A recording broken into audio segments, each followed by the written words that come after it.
Morning everyone, nandito ako. Anong lugar to? Padulong dito. Saan yung lugar? Lawigan. Nandito ako sa lalawigan ng Surigao. Nandito ako sa bahay ni Mr. Rolly Roa and Cecil Abang. Ito yung sitwasyon nila dito sa may lalawigan ng Bislig. Mga bahay na sa haligi. Sa ngalan ni tubig.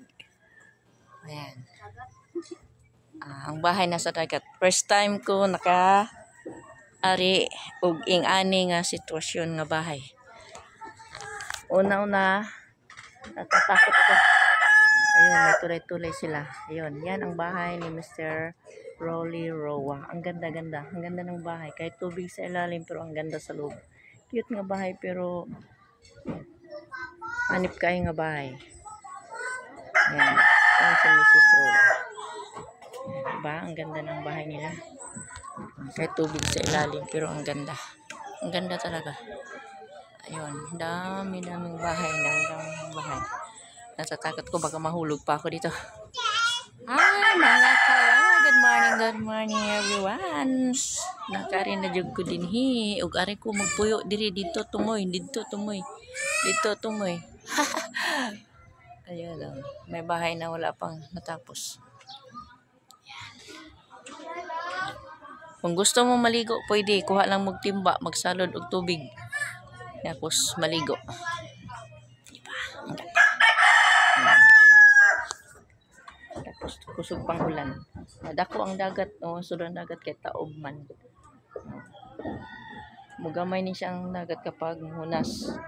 Anay bata. Hello, Day. Good morning, Day. Taga-dira ka, Day? Akong kagi, Day. Sige, Day.